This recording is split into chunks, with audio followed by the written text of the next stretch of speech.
Et c'est pour cela, bien-aimé, ne juge pas directement les serviteurs.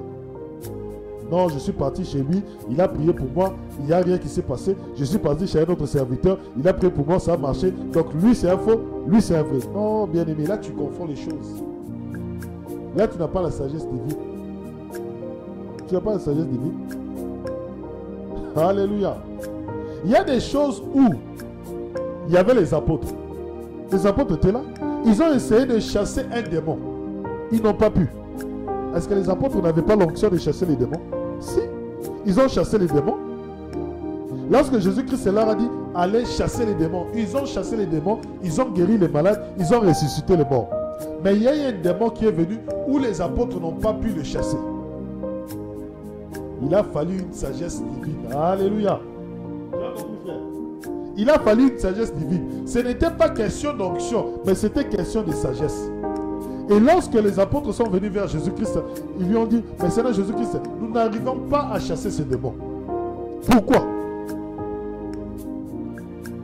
Pourquoi n'arrivons-nous pas à chasser ces démons? Même la personne qui a ramené, la personne qui était possédée, elle dit, mais je suis parti chez tes serviteurs. Moi, j'ai vu comment est-ce qu'ils ressuscitaient les malades. Moi, j'ai vu comment est-ce qu'ils guérissaient ils guérissaient les malades. Ils chassaient des démons. Mais comment est-ce que ces démons, ils n'arrivent pas à les chasser? Est-ce que le Seigneur Jésus-Christ leur a encore posé les mains pour qu'ils chassent les démons? Non. Le Seigneur Jésus-Christ a tout simplement dit, pour cette catégorie de démons, vous devez gêner. Alléluia. Vous devez entrer dans des prières. Vous devez gêner.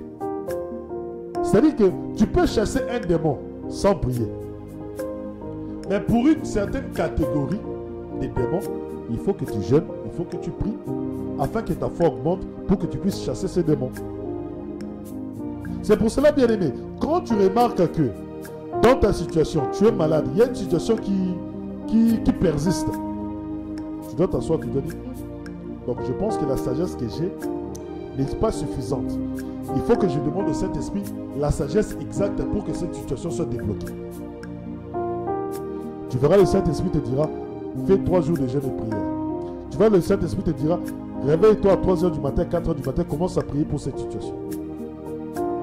Ça, c'est la sagesse. Hein? Mais ce n'est pas une doctrine.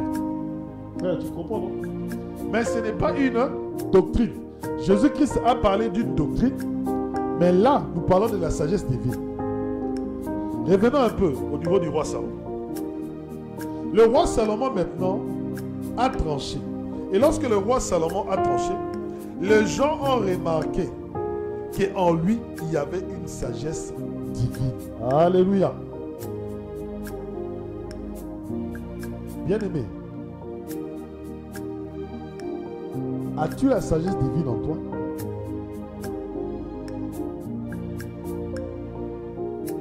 Parce que le cas était terrestre, mais la solution qui est venue était une solution qui était céleste. C'est pour cela, bien-aimé, sois toujours en contact avec le Saint-Esprit. Demeure toujours en contact avec le Saint-Esprit. Parce qu'il peut y avoir un problème dans ta famille.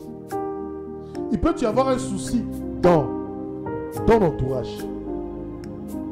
Tu verras que la sagesse divine viendra sur toi et tu pourras donner la solution. Alléluia.